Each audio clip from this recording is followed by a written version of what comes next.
Hello friend, SSC GD का practice set number 24 start करते हैं। इसका सुपर फास्ट रिवीजन करते हैं एसएससी जीडी का।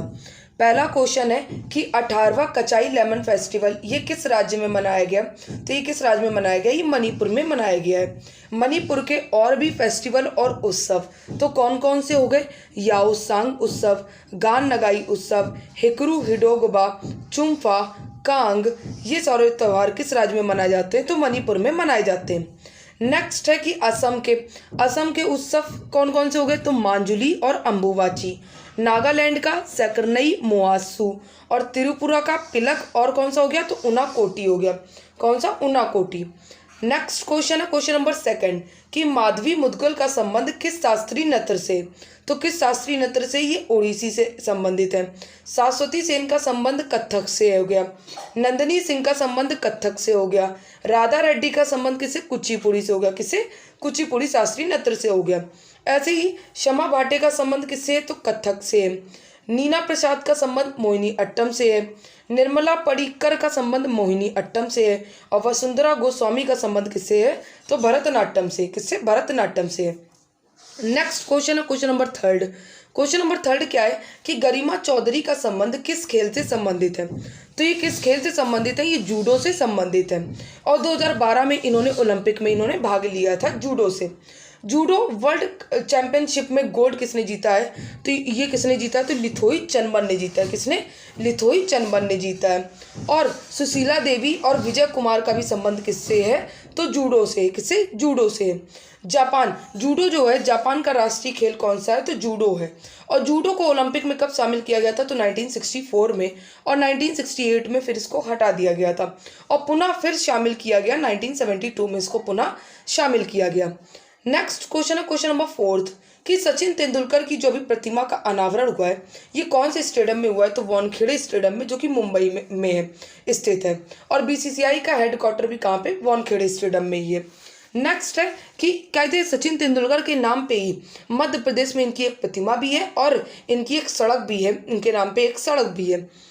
अभी हाल ही में कहते हैं आईसीसी के हॉल ऑफ फेम में कितने खिलाड़ी शामिल हुए? तो 3 खिलाड़ी शामिल हुए। अभी तक कितने खिलाड़ी शामिल हो चुके हैं? तो 112। उन 3 खिलाड़ी में पहले कौन थे? वीरेंद्र सहवाग, जो कि भारतीय क्रिकेट खिलाड़ी थे। और डायना एडुल्जी, ये भी इंडियन थे। और अरविंद कहते डिसिल्वा, ये कहाँ के? श्रीलंका के थे। इन तीनों को हॉल ऑफ फेम में शामिल किया गया है।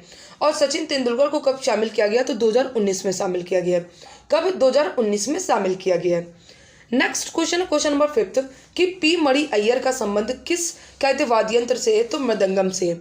मृदंगम के और भी वाद्य यंत्र वादक तो कौन कौन से? पी सुब्रमण्यम पिल्लई और यूके शिवरामन, के आर मडी और गुरु वैयर दोराई, इन सब का संबंध किससे? मृदंगम से।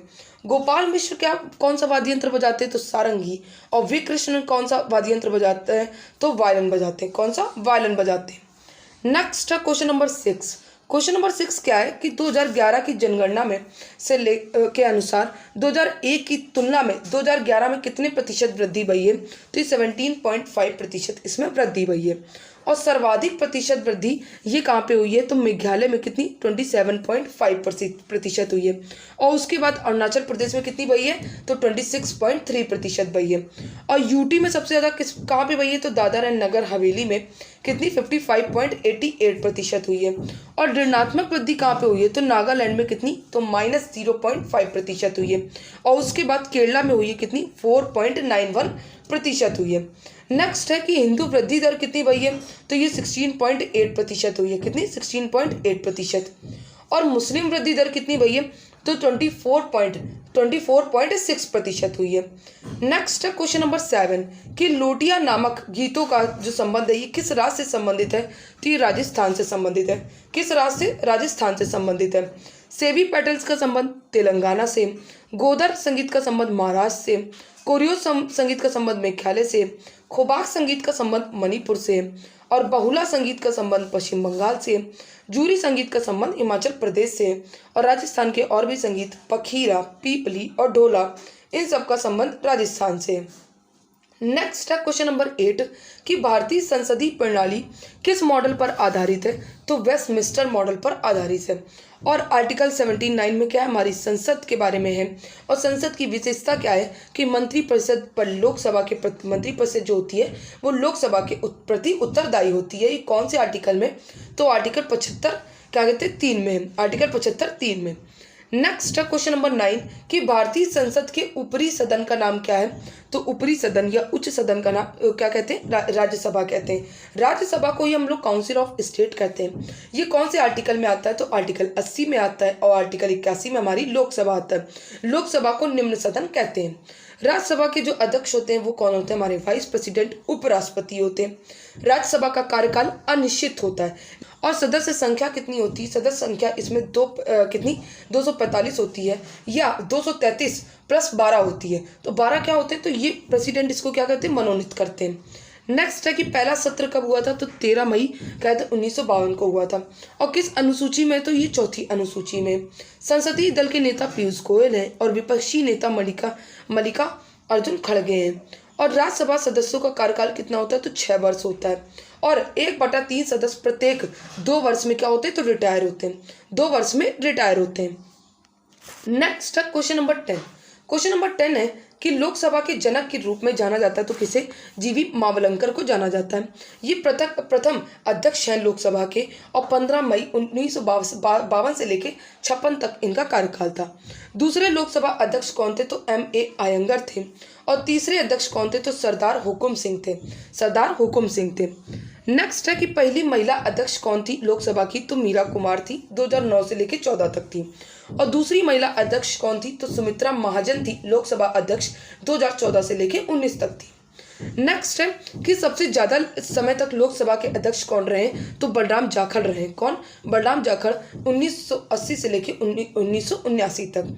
और प्रथम दलित लोकसभा अध्यक्ष कौन रहे? तो GMC बाल योगी जी रहे। कौन? GMC बाल योगी जी रहे। नेक्स्ट क्वेश्चन कि 1827 में कहते ब्रिटिश शासन के विरुद्ध पाइका विद्रोह किसके कहाँ पे हुआ था? तो उड़ीसा में हुआ था। ये पाइका जनजाति द्वारा हुआ था जिसका नेतृत्व बक्सी जगबंधु ने किया था। किसने? बक्सी जगबंधु ने किया था। ऐसे ही एक अहोम विद्रोह हुआ था। कौन सा विद्रोह? अहोम विद्रोह, जो कि असम में हुआ था, 1828 में हुआ था। और नील विद्रोह जो कि झारखंड में हुआ था, 1831 में हुआ था। और ऐसे ही संथाल विद्रोह हुआ था। संथाल विद्रोह जो कि 1833 में भी हुआ था। ये 2 बार हुआ था, 1833 में और 1855-56 में भी हुआ था, 1855-56 में भी हुआ था। नेक्स्ट है क्वेश्चन कि प्रिजन डायरी ये किसकी पुस्तक है? तो ये जयप्रकाश नारायण जी की पुस्तक है। इन्होंने हजारीबाग सेंट्रल जेल में इस पुस्तक को लिखा था, जो कि बिहार में है। और यही थे जिन्होंने भारत छोड़ो आंदोलन के दौरान दिवाली के दिन जेल से क्या हो गए थे? फरार हो गए थे। इनका अन्य नाम लोकनायक है। और संपूर्ण क्रांति आंदोलन का श्रेय किसे जाता है? तो ये भी जयप्रकाश नारायण जी को जाता है। इनकी एक बहुत चर्चित पुस्तक है। तो इनकी चर्चित पुस्तक कौन सी है? तो नेशन बिल्डिंग इन इंडिया इनकी चर्चित पुस्तक है। और भी क्या कहते हैं पुस्तकें किन की क्या कहते हैं फ्रीडम फाइटर ही है इनकी है। तो वी डी सावरकर की पुस्तक है कौन सी? तो ये हिंदू पुस्तक है। और मोरारजी देसाई की पुस्तक the story of my life है। और महात्मा गांधी जी की पुस्तक Hind Swaraj my experiment with truth. ये सारी पुस्तकें महात्मा गांधी जी की हैं। नेक्स्ट क्वेश्चन नंबर 13 कि रबी की फसल में कौन कौन सी फसलें होती हैं? तो चना, सरसों, जौ होती हैं। रबी की फसल में जो बुआई होती है वो अक्टूबर नवंबर में होती है और कटाई अप्रैल मार्च में होती है। गेहूं, मटर और जई ये सारे क्या कहते हैं मतलब ये जो फसलें होती हैं ये रबी की फसलें होती हैं। और खरीफ की फसल जो कि जून जुलाई में इसकी बुआई होती है, सितंबर नवंबर में इसकी कटाई होती है। और चावल, बाजरा, कपास ये सारी फसलें क्या कहते हैं खरीफ की फसल होता है। जायद की फसल कौन कौन सी है? तो खीरा, ककड़ी ये जायद की फसल है। नेक्स्ट क्वेश्चन नंबर 14 कि भारत में अधिक आर्थिक सुधारों उपायों को औपचारिक रूप से जुलाई 1991 में कहते आया था। और इस समय पीएम कौन थे? तो पीएम नरसिम्हा राव जी थे। वित्त मंत्री मनमोहन सिंह जी थे। RBI गवर्नर कौन थे? तो S वेंकट रमण थे। और लागू ये 24 जुलाई 1991 को किया गया था। और 3 नीतियां आई थी। कौन सी? लाइबरलाइजेशन, LPG की नीति आई थी, लाइबरलाइजेशन, प्राइवेटलाइजेशन एंड ग्लोबलाइजेशन। नेक्स्ट है क्वेश्चन नंबर 15 कि भारतीय अर्थव्यवस्था में FRBM एक्ट जो कि 2003 में आया था, इसका F का अर्थ क्या है? तो F का अर्थ है फिजिकल रिस्पॉन्सिबिलिटी बजट मैनेजमेंट है। फिजिकल रिस्पॉन्सिबिलिटी बजट मैनेजमेंट है। नेक्स्ट है कि फेरा जो कि 1973 में आया और फॉरेन एक्सचेंज रेगुलेशन एक्ट इसकी फुल फॉर्म है। और फेमा जो कि 1999 में आया और फॉरेन एक्सचेंज मैनेजमेंट एक्ट इसका फुल फॉर्म है। नेक्स्ट है क्वेश्चन नंबर 16 कि पानी को कठोर बनाने वाले दो प्रमुख खनिज कौन से हैं? तो मैग्नीशियम और कैल्शियम इसके प्रमुख क्या कहते हैं खनिज हैं। नेक्स्ट क्वेश्चन नंबर 17 कि आनुवांशिक के नियम का अन्वेषण ये किसने किया था? तो ग्रेगर जॉन मेंडल ने किया था। और प्रयोग किसमें किया था? तो मटर के पौधे में इन्होंने प्रयोग किया था। ऐसे ही चार्ल्स रॉबर्ट डार्विन ने कहते विकासवाद का सिद्धांत और प्राकृतिक चयन का सिद्धांत इन्होंने ही दिया था। किसने? चार्ल्स कहते डार्विन ने दिया था। और इन्होंने 1859 में पुस्तक लिखी थी origin of species. Next question number 18 कि पैरा एथलेटिक्स विश्व चैंपियनशिप 2023 में सिल्वर किसने जीता है? तो निषाद कुमार ने जीता है, जो कि हाई जंप से संबंधित है।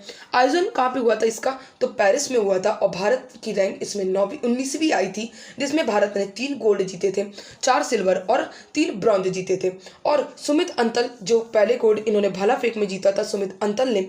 और कौन सी कैटेगरी में? तो F64 कैटेगरी में। अजीत सिंह का संबंध भी भाला फेंक से और इन्होंने F46 कैटेगरी में कहते जीता गोल्ड। और सचिन खिलाड़ी जिन्होंने भी गोल्ड जीता है और गोला फेंक से संबंधित है और कहते F46 कैटेगरी से ये संबंधित है। नेक्स्ट है कि पूजा जो है, पूजा जी इन्होंने ये भी किससे संबंधित है? तो भाला फेंक से संबंधित है। और एकता नियॉन ये किस खेल से संबंधित है? ये क्लब थ्रो से संबंधित है। नेक्स्ट है क्वेश्चन नंबर 19 कि गोल्डन पीकॉक पर्यावरण प्रबंधन अवार्ड 2023 ये किसे प्रदान किया गया? तो ये अडानी ट्रांसमिशन लिमिटेड को प्रदान किया गया। और पर्यावरण एयरलाइंस ऑफ द ईयर 2023 ये एतिहाद एयरवेज को कहते दिया गया है। और चिल्ड्रन अवार्ड 2023 ये असम के तपोवन एनजीओ को दिया गया। किसे? असम के तपोवन एनजीओ को ये दिया गया है।